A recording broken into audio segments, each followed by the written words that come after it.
دیکھو سوری میں یہ بات پہلے مکمل کر لوں. تبلیغ میں جو اجتماع ہوتا ہے وہ مقصد نہیں ہے. دین کی تبلیغ کے لیے کوئی بھی طریقہ کار وضع کیا جا سکتا ہے زمانے کے لحاظ سے. پہلے صحابہ کے دور میں لوگ گھوڑوں پہ جایا کرتے تھے, اب ہوائی جہازوں میں جاتے ہیں. کوئی کیا ہوائی جہازوں میں جانا تو ثابت نہیں ہے بھائی. وہ طریقہ جو بھی اس دور میں سوٹیبل ہوگا اس کو اختیار کیا جائے گا.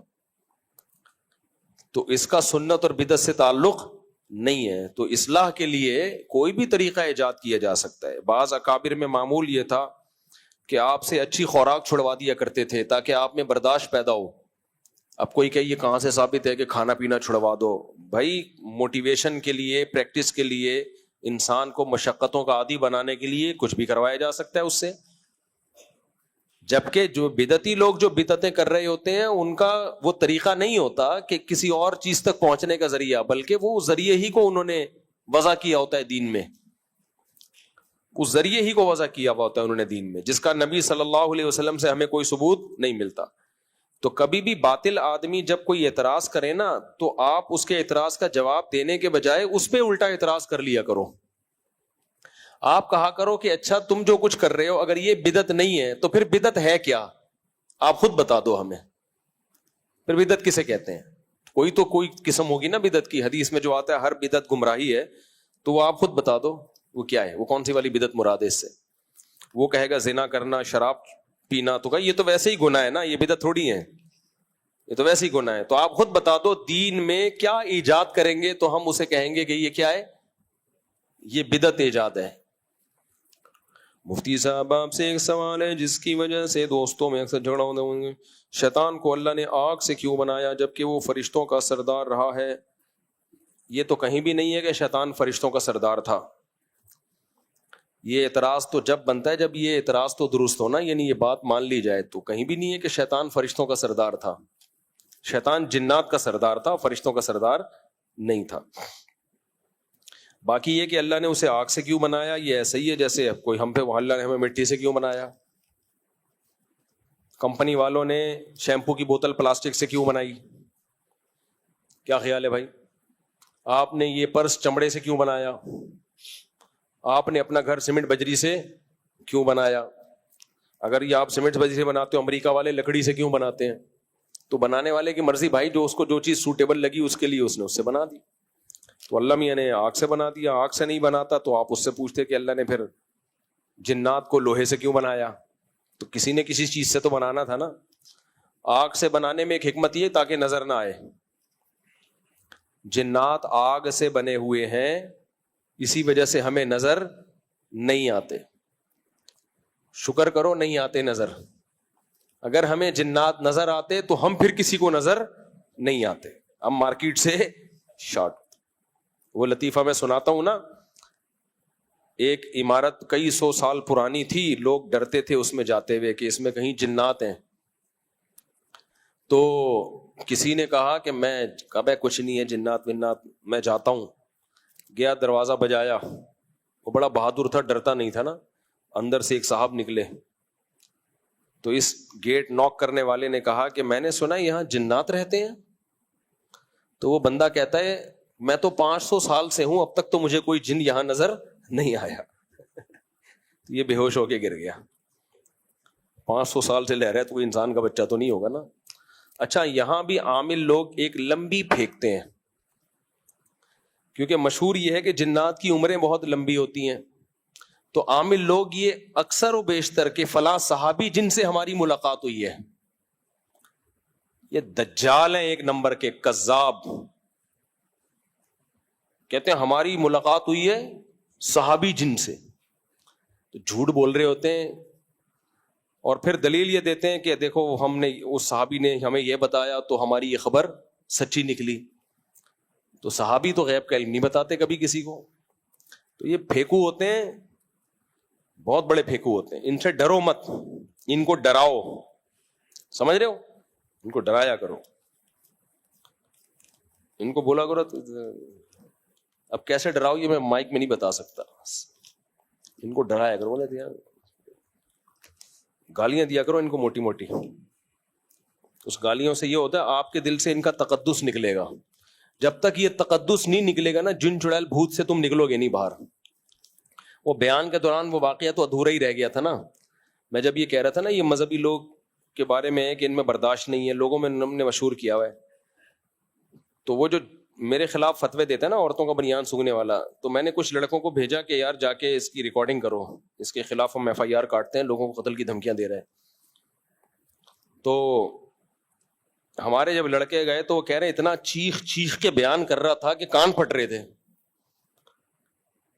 کان پھٹ رہے تھے. تو میں نے کہا وہاں محلے والے کیسے سنتے ہیں؟ باقی محلے والے بھی بیچارے مجبور ہوتے ہیں کہ بھائی آرام سے بات کر لو، چیخنے کی کیا ضرورت ہے.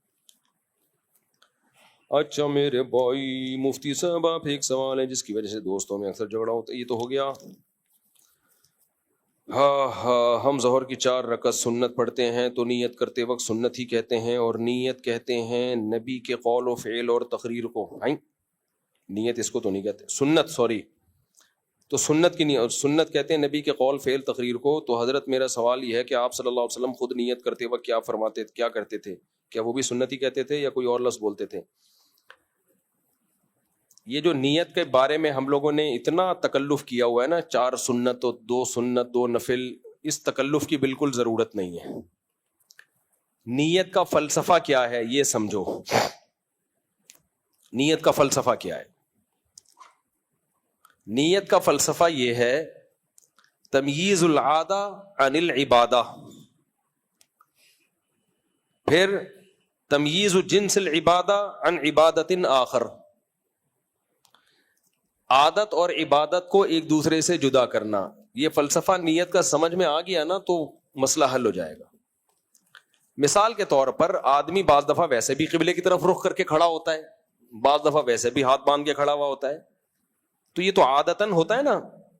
تو یہ فرق کرنا کہ یہ میں بطور عادت کے نہیں بلکہ نماز کی عبادت کے طور پر میں کھڑا ہوا ہوں، اس کے لیے نیت کرنی پڑے گی کہ یہ نماز والا کھڑا ہونا ہے، یہ ایویں ہی نہیں کھڑا ہوا میں، یہ نیت کے بغیر ممکن نہیں ہے. تو اس لیے اتنی نیت ضروری ہے کہ میں نماز پڑھ رہا ہوں. آئی بات سمجھ میں؟ پھر نمازیں بھی بہت ساری سیم ہوتی ہیں، ایک جیسی ہوتی ہیں. مثال کے طور پر ظہر کی 4 سنت بھی 4 ہیں اور ظہر کے 4 فرض بھی کیا ہیں؟ 4 ہیں. تو اتنی نیت کہ یہ فرض ہیں، فرض کے علاوہ نماز نہیں ہے، تو یہ نیت بھی کیا ہے؟ ضروری، ورنہ اس کے بغیر پتہ کیسے چلے گا کہ آپ نے پڑھا کیا ہے. تو یہ نیت آپ نے کر لی کہ بھائی یہ فرض ہے، بس اب اس میں 4 کی نیت ضروری نہیں ہے. وجہ اس کی یہ کہ اس کے تکلف کی آپ کو ضرورت ہی نہیں ہے، یہ اللہ کی طرف سے 4 ہی ہیں، تو آپ کے نیت کرنے نہ کرنے سے کوئی فرق نہیں پڑتا. اگر آپ نے یہ نیت کی کہ میں ظہر کی نماز پڑھ رہا ہوں 1 رکعت، اللہ اکبر کہہ کے نیت مان لی تو بھی نماز ہو جائے گی، کیونکہ جہاں شریعت نے خود سے تعیین کر دی ہے تو وہاں آپ کی تعیین باطل ہے. تبھی رمضان میں اگر کوئی نفل روزے کی نیت کرتا ہے تو بھی روزہ ہو جائے گا. سمجھ رہے ہو؟ اس لیے کہ شریعت نے وہ فرض کے لیے بنایا ہے، تو اس میں کسی دوسرے روزے کا احتمال ہی نہیں ہے. تو اب رمضان میں یہ نیت کہ میں رمضان کے روزے کی نیت کر رہا ہوں، یہ تکلف ہے. آپ نفل کی نیت کرو، آپ جو مرضی نیت کرو، رمضان کا روزہ ہی ہوگا. ہاں روزے کی نیت ضروری ہے، اس لیے کہ بعض دفعہ رمضان میں ویسے بھی آدمی نہیں کھا رہا ہوتا.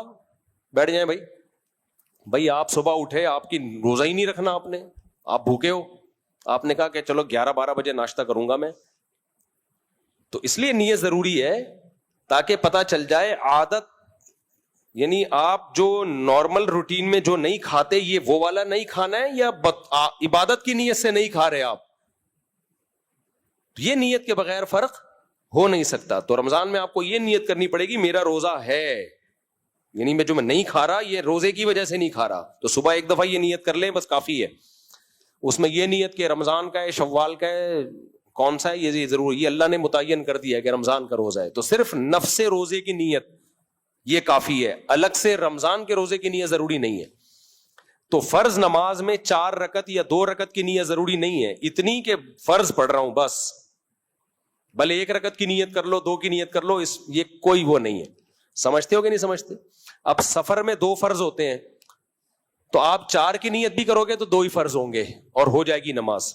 کیونکہ وہ اللہ کی طرف سے 2 متعین ہے, اس میں آپ کے پاس یہ رائٹ ہی نہیں ہے کہ 2 کے 4 پڑھو آپ, یا 4 کی 2 کر دو. تو جب آپ سفر میں جاتے ہو, فرض کی نیت, لوگ اتنی ٹینشن میں ہوتے ہیں 2 رکعت ظہر کی نیت فرض, منہ میرا قبلے کی طرف, پیچھے اس امام کے, یہ فضول بات ہے بالکل. آپ نے سفر میں جانا ہے, ظہر کی نماز پڑھ رہا ہوں, عصر کی پڑھ رہا ہوں, مغرب کی پڑھ رہا ہوں, عشاء کی پڑھ رہا ہوں, یہ فرق کرو بس.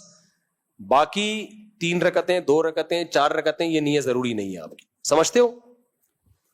سنتوں میں کیا ہے کہ سنتوں میں ظہر سے پہلے 4 سنت ہوتی ہیں, تو بس اتنی نیت کہ نماز پڑھ رہا ہوں میں مطلق سن, ظہر سے پہلے نماز, فرض نہیں پڑھ رہا میں فرض نہیں پڑھ رہا, تو وہ خود بخود سنت ہی ہے. وہ 4 سنت جو پڑھتے ہیں ہم, مغرب کے بعد 2 سنتیں ہوتی ہیں, تو بس فرض نہیں پڑھ رہا, تو وہ خود بخود کیا ہو جائیں گی؟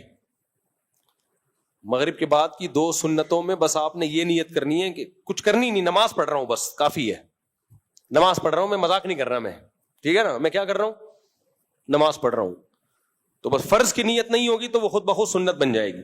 وتر میں آپ نے نیت کرنی ہے کہ یہ وتر نماز ہے, کیونکہ 3 رکعتیں تو مغرب کی بھی ہوتی ہیں, کیا پتا چلے گا آپ کون سی پڑھ رہے ہو, قضا تو نہیں پڑھ رہے, تو بھائی میں وتر پڑھ رہا ہوں. اچھا, ادا اور قضا میں ایک اہم بات یہ ہے کہ اگر آپ کی ظہر کی نماز قضا ہو گئی اور آپ وہ عصر میں پڑھ رہے ہو, تو الگ سے قضا کی نیت بھی ضروری نہیں ہے, اس لیے کہ جو ہونا تھا وہ تو ہو گیا. آپ کے ادا کی نیت کرنے سے ادا ہو جائے گی. وہ ادا نماز قضا کی نیت سے پڑھو گے تو بھی ادا ہوگی, قضا نماز ادا کی نیت سے پڑھو گے تو بھی قضا ہوگی, لہذا اس میں ادا اور قضا کے تکلف کی بھی ضرورت نہیں ہے. مثال کے طور پر ظہر کا ٹائم ختم ہو رہا تھا 4 بجے, آپ نے 4:05 پہ نیت باندھی کہ میں ظہر کی ادا پڑھ رہا ہوں, سلام پھرنے کے بعد ٹائم دیکھا, ابے یہ تو قضا ہو گئی, تو اب لوٹانے کی ضرورت نہیں ہے, کیونکہ وہ اللہ کی طرف سے جو ہونا تھا وہ ہو گیا, وہ آپ کی نیت چینج کرنے سے فرق نہیں پڑتا. آپ یہ سمجھے کہ ظہر قضا ہو گئی ہے, 4 فرض آپ نے قضا کی نیت سے پڑھے, سلام پھیر کے دیکھا ابے نہیں بھائی ابھی تو ٹائم باقی ہے, کوئی بات نہیں, ہو گئی نماز آپ کی.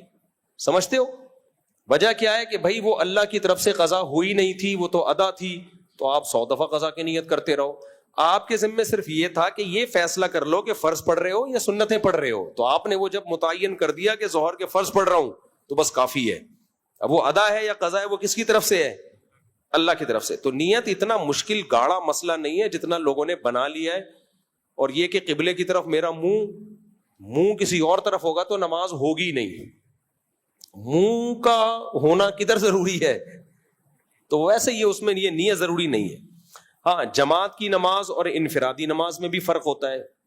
جماعت کی نماز کے احکام الگ ہوتے ہیں, انفرادی نماز کے احکام الگ ہوتے ہیں, تو اس لیے جماعت سے اگر پڑھ رہے ہو تو جماعت کی نیت کرنی پڑے گی, لیکن وہ ہوتی ہے آلریڈی پہلے سے. جب صف میں آ کے کھڑے ہوئے ہو یوں کر کے نیت باندھ رہے ہو تو کیا کرنے آئے ہو, یہاں پہ اکیلے پڑھنی تھی تو وہیں پڑھ لیتا نا وضو خانے میں, تو اس لیے اس میں بھی زیادہ ٹینشن لینے کی ضرورت نہیں ہے. تو نیت کا مسئلے کو لوگوں نے بہت زیادہ پیچیدہ بنا دیا, گھنٹوں گھنٹوں نیتیں یاد کر رہے ہوتے ہیں بیٹھ کے. اتنی مشکل نماز نہیں ہے جتنی مشکل نیت ہے. الٹا کام کرنے سے پہلے کوئی نیت نہیں کریں گے, میں نیت کرتا ہوں گٹکا کھانے کی, وہ کھائے چلے جا رہے ہیں.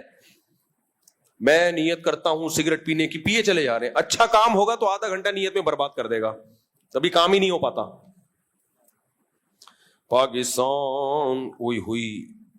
پاکستان کی ایک عظیم دینی درسگاہ جامعہ حقانیہ کوڑا خٹک میں خودکش دھماکہ ہوا ہے, جس میں کئی نمازی شہید اور زخمی ہوئے. مولانا سمیع الحق صاحب کے صاحبزادے مولانا حامد الحق صاحب بھی جام شہادت نوش فرما گئے.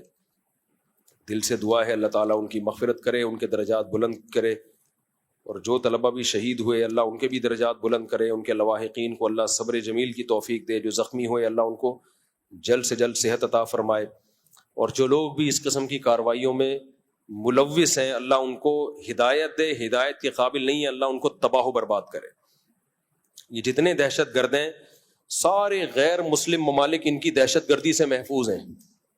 یہ ساری ایکٹیویٹیز مسلمان کنٹریز میں ہی کرتے ہیں یہ لوگ, جہاں مسلمان رہتے ہیں. تو اللہ ان دہشت گردوں سے ہمارے ملک کو جلد سے جلد نجات عطا فرمائے. کب ہے؟ جلدی آ جاؤ یار. دلہن کا نام شگفتہ ولدیت غلام قادر شاہانی, دلہن کے وکیل کیا نام ہے بھائی؟ عبد القدیر کہاں ہے؟ آپ نے اجازت دی کہ میں 50,000 روپے مہر میں محمد حارث ولد طارق حسن ان سے نکاح کروں شگفتہ بنت غلام قادر شاہانی کا. ٹھیک ہے, اجازت ہے. کہاں ہے دولہا؟ جلدی جلدی. الحمدللہ نحمدہ ونصلی علی رسولہ الکریم اما بعد فاعوذ باللہ من الشیطان الرجیم بسم اللہ الرحمن الرحیم یا ایھا الناس اتقوا ربکم الذی خلقکم من نفس واحدہ وخلق منها زوجها وبث منهما رجالا كثيرا ونساء واتقوا الله الذي تساءلون به والارحام ان الله كان عليكم رقيبا وقال تعالى يا ايها الذين امنوا اتقوا الله وقولوا قولا سديدا يصلح لكم اعمالكم ويغفر لكم ذنوبكم ومن يطع الله ورسوله فقد فاز فوزا عظيما وقال النبي صلى الله عليه وسلم النكاح من سنتي وقال فمن رغب عن سنتي فليس مني وقال النبي صلى الله عليه وسلم تزوجوا الودود الولود فإني مباهي بكم الأمم وقال النبي صلى الله عليه وسلم تزوجوا ولا تكونوا كرهبان النصارى. جناب محمد حارث ولد طارق حسن, میں نے آپ کا نکاح 50,000 روپے مہر میں شگفتہ بنت غلام قادر شاہانی سے کیا. آپ نے اس نکاح کو قبول کیا؟ جزاک اللہ. دعا کریں اللہ تعالیٰ برکت دے, دولہا کو اللہ صحت بھی دے اور اللہ تعالیٰ کامیاب زندگی عطا فرمائے. صحت ہے ماشاءاللہ, مذاق کر رہا ہوں. ایئر فورس میں ہے اور پھر تو بھائی پائلٹ ہیں. پائلٹ بننا آسان ہے, شادی کرے گا پتہ چلے گا تیرے کو تو کتنا بڑا پائلٹ تھا. وہ چوہے والا لطیفہ سنا ہے نا, شیر کی شادی میں چوہا آیا تھا, ناچ رہا تھا. شیر کو غصہ آیا, تو کیا کر رہا ہے؟ اس نے کہا پہلے میں بھی شیر ہی تھا, جب شادی ہوئی ہے تو پھر زیادہ باتیں مت کر, پہلے میں بھی کیا تھا؟ شیر تھا. خیر مذاق کر رہا ہوں یار. الحمدللہ رب العالمین والعاقبۃ للمتقین والصلاۃ والسلام علی رسول الکریم وعلی آلہ وصحبہ اجمعین. اے اللہ اس نکاح کو اپنے دربار میں قبول فرما, اس نکاح کی برکتیں میاں بیوی کو تا دم حیات کامل طور پہ نصیب فرما. آپس کے اختلاف و انتشار سے, لڑائی جھگڑوں سے, ہر قسم کے شر فساد سے اللہ ان دونوں کی ہمیشہ کے لیے حفاظت فرما. اے اللہ اس نکاح کو دونوں کے خاندانوں میں جوڑ کا, محبتوں کا ذریعہ بنا. ہر طرح کی برکتیں نصیب فرما, ہر طرح کی بے برکتیوں سے اللہ ان کی حفاظت فرما. ربنا آتنا فی الدنیا حسنۃ وفی الآخرۃ حسنۃ وقنا عذاب النار. صلی اللہ تعالی علی خیر خلقہ محمد وعلی آلہ وصحبہ اجمعین. اللہ تعالیٰ بہت مبارک کرے. کوئی آخری سوال رہ گیا ہو تو بس کہنے, پھر چلتے ہیں چھٹی. بیٹھ کے پوچھ لیں. جی السلام علیکم مفتی صاحب, یہ جو ہم ڈفرینٹ قسم کی جو برانڈس کی پرفیوم یوز کر رہے ہوتے ہیں, کیا برانڈس کے پرفیوم یوز کر رہے ہوتے ہیں, ہاں, تو یہ ہمیں اس پہ لکھا ہوا بھی ہوتا ہے کہ الکوہولک ہے یا نہیں ہے, تو کیا اس میں نماز پھر ہماری ہو جاتی ہے؟ ہاں, الکوہولک پرفیوم کا استعمال جائز ہے, اس میں نماز ہو جاتی ہے. الکوہل پاک چیز نہیں ہے. ہاں ہو جائے. ہاں, تراویح کے بعد ہمارے جو درس قرآن میں ہم پڑھتے ہیں وہ بھی دہرایا جائے گا انشاءاللہ, لیکچر ہوں گے اس کے. جی السلام علیکم. وعلیکم السلام. سر وہ بیعت کے بارے میں پوچھنا تھا سر. اب جی اچھا, بیعت کا سر پوچھنا تھا. بینک بیعت جی. ابھی میں نے شروع نہیں کی ہے بیعت کرنا. نہیں آپ کے. ہاں میں نہیں کرتا آج کل. اچھا جب کریں گے تو بتا دیں گے انشاءاللہ. ٹھیک ہے, شکریہ. ہاں جی, وہ کچھ پوچھنے کافی دیر سے وہ بھائی. السلام علیکم. وعلیکم السلام. صاحب میرا سوال یہ ہے, میں پچھلے سال فار ایگزامپل 29 رمضان کو صاحب نصاب ہوا, اور اس سال 29 رمضان کو مجھے زکوٰۃ دینی ہے. اب ایک سال پورا ہونے پہ مال کی زکوٰۃ دینی ہوتی ہے. اب 25 رمضان کو فار ایگزامپل میرے پاس ایک اماؤنٹ آ جاتی ہے, تو کیا میں اس پہ بھی پورا ایک سال گزرواؤں گا یا اس کو شامل اس کو بھی دینی ہے؟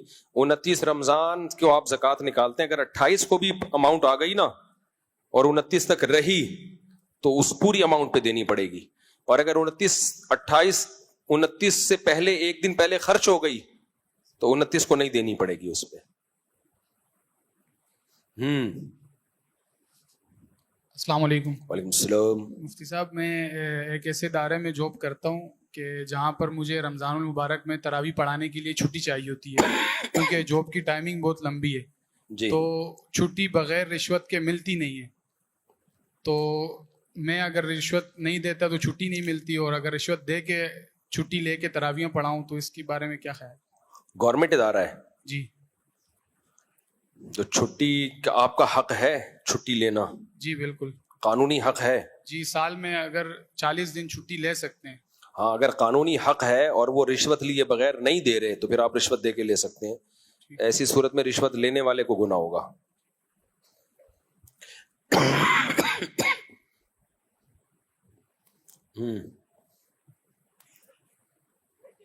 جی جی جی جی جی چلے پوچھ لیتے ہیں. چلیں چلیں. السلام علیکم. وعلیکم السلام. مفتی صاحب مائک قریب کریں. جی جی السلام علیکم مفتی صاحب. وعلیکم السلام. مفتی طارق مسعود صاحب. مفتی صاحب میں کیا نام ہے ہیلتھ ڈپارٹمنٹ کے ادارے میں ہوتا ہوں, ریڈیولوجی میں ہوتا ہوں. تو آپ سے مختلف قسم کے 2 سوال ہیں. تو جیسے کہ ہمیں بتائیں, پہلے میں اپنے ڈپارٹمنٹ کے حوالے سے سوال کروں کہ میں ریڈیولوجسٹ ہوں, ایکس رے ٹیکنیشین ہوں. آپ ڈپارٹمنٹ تھوڑا قریب کر لینا. جی جی جی. تو ایکس رے ٹیکنیشین ہوں. تو ہمارے پاس جو الٹرا ساؤنڈ روم میں جو ہے نا کیا نام ہے پیشنٹ آتے ہیں فیمیل کے لیے. اچھا فیمیل جو پیشنٹ ہوتے ہیں وہ ظاہر سی بات ہے, میں نے بھی تھوڑی تحقیق کری ہے کہ الٹرا ساؤنڈ فیمیل جو ہے مرد کر سکتا ہے, وہ اپنی جگہ ٹھیک ہے. بٹ کیا نام ہے پیشنٹ جو ہے نا, اچھا پہلی بات یہ کیا پیر خانہ کعبہ کی طرف رکھ کے, پیر اگر خانہ کعبہ کی طرف ہو, اس میں کیا نام ہے پازیٹیو ہے ریئیکشن یا نیگیٹو ہے؟ پہلے آپ سے یہی سوال کرنا ہے. اگر انسان جب لیٹتا ہے اس کے خانہ کعبہ کی طرف پیر ہونے چاہیے, درست ہے یا نہیں؟ میں آپ سے یہ یعنی کہ جب وہ بیٹ ہے نا ہمارے کیا نام ہے الٹرا ساؤنڈ کا, تو اس کا رخ جو ہے نا ہوتا ہے کیا نام ہے خانہ کعبہ کی طرف. ابھی میں وہاں پہ یعنی کہ یہ سمجھے کہ چھوٹا ملازم ہوں, تو اگر میں وہاں پہ درخواست دوں تو کسی حساب سے دوں, اور ادھر جو بیت الخلا بنے ہوئے واش روم وغیرہ وہ بھی خانہ کعبہ کی طرف رک کر کے بنے. تو اس مطابق آپ سے رائے یہ لینی ہے کہ میں اپنے ڈپارٹمنٹ والوں کو یا اوپر گورنمنٹ کو کیسے اطلاع دوں. رہی دوسری بات یہ, پہلے آپ اس کا جواب دیں پھر دوسرا سوال کرتا ہوں. بھائی اگر مریض کے پیر قبلے کی طرف ہوتے ہیں ٹیسٹ کرتے ہوئے تو ہونے دیں. اب اس میں حرج ہے, اس کو اتنا بڑا مسئلہ نہیں ہے. نارملی ہم جب بیٹھیں تو پاؤں قبلے کی طرف نہیں کرنے چاہیے.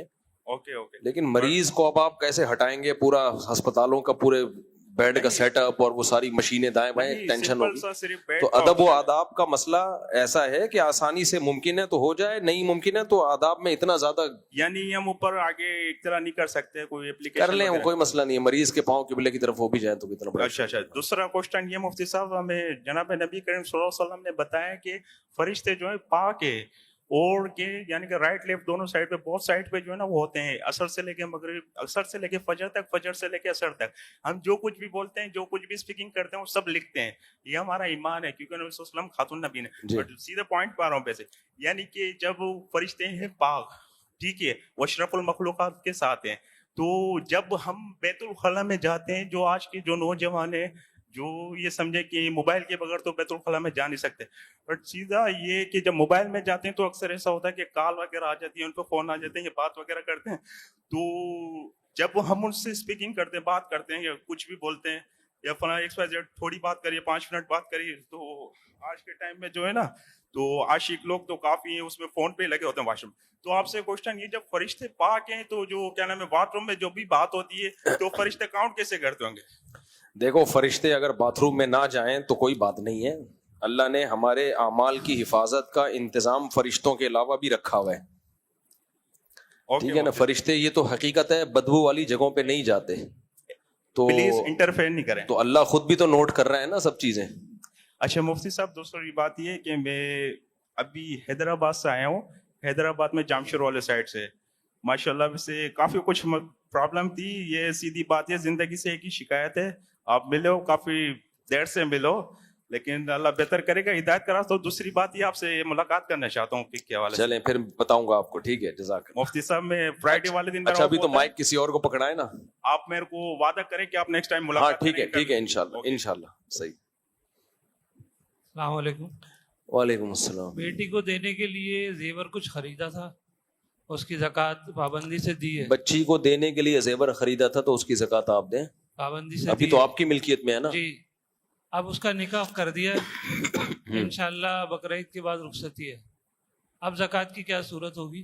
جب تک اس کو ہینڈ اوور نہیں کیا, آپ مالک ہیں تو آپ نے زکوٰۃ دینی ہے. جب اس کو ہینڈ اوور کر دیا تو بچی کو چاہیے جس دن اس کو سونا ملا اسلامی تاریخ یاد رکھ لے, وہ لکھ لے, اور ہر سال پھر وہ اسی اسلامی تاریخ پہ زکوٰۃ نکالے. یعنی رخصتی سے پہلے پھر میں ہی دوں گا؟